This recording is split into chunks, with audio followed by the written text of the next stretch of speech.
G'day guys! We have another story for you today. This one is a story that was requested by one of our listeners through Facebook. She said, "Hello, my name is Lily. My mama, little brother and I love listening to your stories together before bed. My favourite was the snowball and the dragon under the stairs.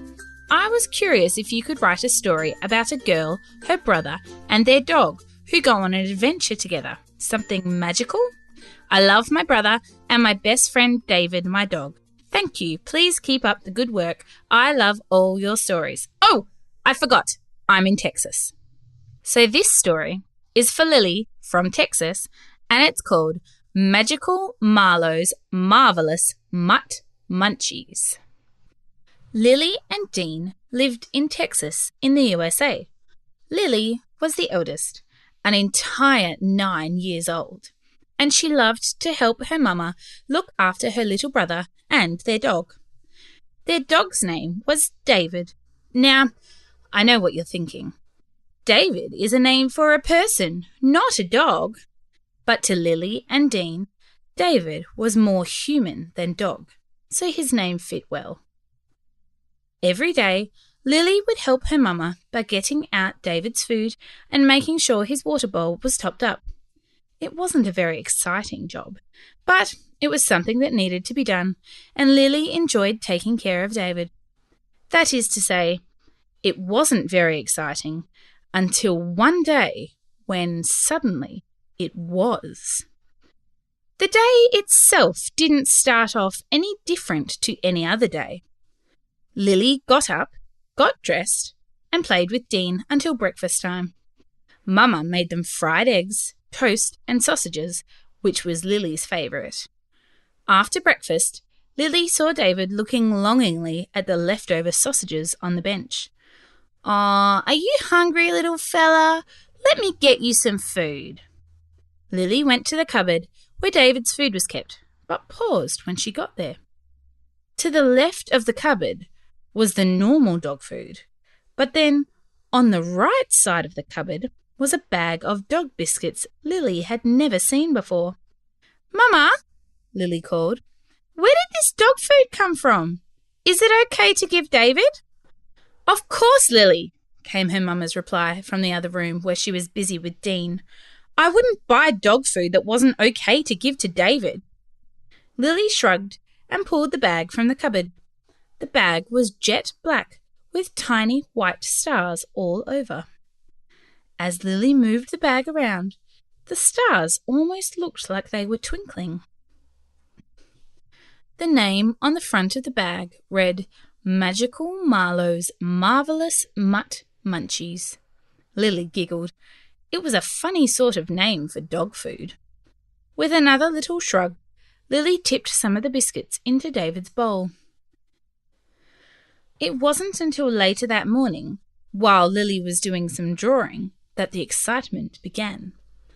David came trotting into the room, and as Lily looked up to greet him, she gave a startled, "Oh!" David's fur was black, with what looked like tiny white stars all over it. His coat looked magical, almost as if the stars were twinkling at her. Lily wondered what in the world had happened to David until she realized that she had seen that pattern earlier that day. Lily raced to the cupboard, threw open the door, and pulled out the bag of Magical Marlow's Marvellous Mutt Munchies. Sure enough, there were the tiny white stars on the jet black packaging. "How strange," Lily thought. "This Marlow person must really be magical." David had followed Lily to the cupboard, and when he saw the packet of dog food, he gave a short, soft ruff and licked Lily on the cheek. Lily giggled. She liked it when David licked her face, except now she smelt like dog food. She went to the bathroom to wash her face, and when she looked at her reflection, she couldn't believe her eyes. Lily's hair was now also jet black, with tiny white stars in it. "David!" Lily called. "Go lick Dean's face!" David, who, like I mentioned earlier, was more like a human than a dog, went and found Dean and licked his face.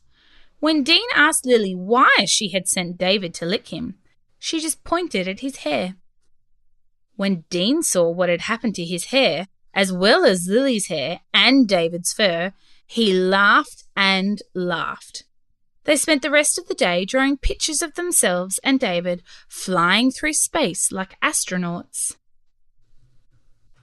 The next morning, the effect had worn off, and everyone was back to normal. Lily quickly ate breakfast and rushed to fetch the dog food for David. Today, the bag was electric blue with bright pink and purple flowers on it. "Oh my goodness!" Lily gasped. "Dean! David! Come here, quickly!" Lily poured some dog food into David's bowl, and after he had eaten it, they all watched to see if his fur would change. Sure enough, after a few minutes, David's fur started turning blue, and little patches of pink and purple began appearing. Lily and Dean laughed out loud and told David to lick their faces.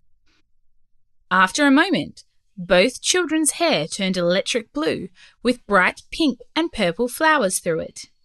They spent the rest of the day lounging around, drawing pictures of themselves on a tropical island, pretending they were swimming in the ocean and sunbathing on the sand. Over the next week, the bag of Marvellous Mutt Munchies changed from green with orange spots to rainbow-coloured to a silvery colour that glittered in the sunlight. Lily and Dean had so much fun drawing and playing with David and looking at the different patterns and colours in their hair that they were sad when they finally fed David the last of the Mutt Munchies. As Lily threw the bag into the trash, she sighed. Feeding David tomorrow would definitely not be as exciting as it used to be.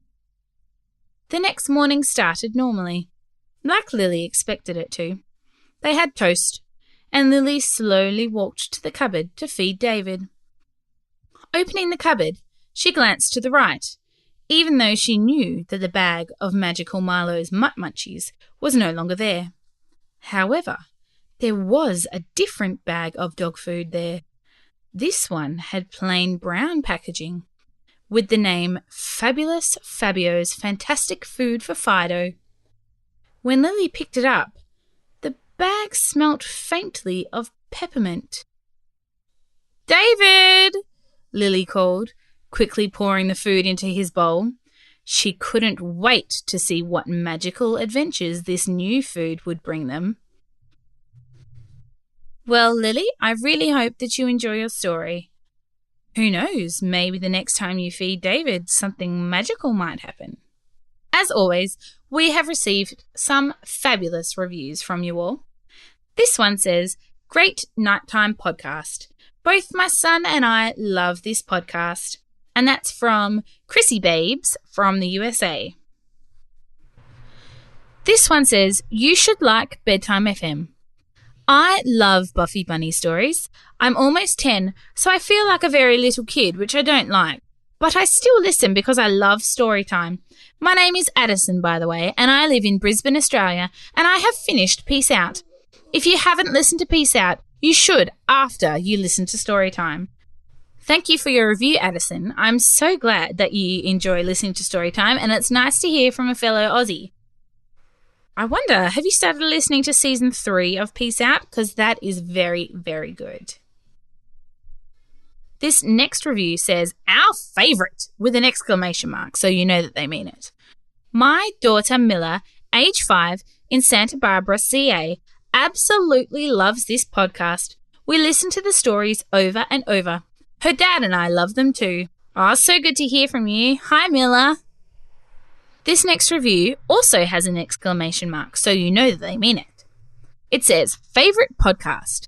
Thank you for this wonderful podcast filled with sweet, funny and clever stories. Our 4.5-year-old daughter, Daphne, especially loves the Stone Goblin story. Keep up the good work." Daphne, I'm very glad you like that story. I quite like it too. We've also had some reviews sent through to us via email. This one comes from Joanne Barnes, and she says, "My daughters, Tabitha, who is 5, and Eliza, who is 3, are desperate to hear their review on a bedtime story podcast. We live in Leamington Spa in England, and the wonderful bedtime stories send us to sleep every night. Tabitha loves The Giant Who Cried Waterfalls, and Eliza's favourite is Not Right Now, Emily. They both love the Buffy Bunny stories. Please keep recording such great stories. We can't go to bed without them. Thanks, girls. I'm so glad you like our stories. And this one comes from Jack, who's 5, and his little sister Palmer, who's 1, from Santa Monica. It says, I love this podcast. My favourite ones are Not Right Now, Emily, and The Dragon Under the Stairs. We found these stories on a car ride when we went out for dinner, and we listen every time we're in the car. Thank you for this podcast. Well, you are all very welcome, and we thoroughly enjoy making them for you. Until next time, guys, we'll see you later.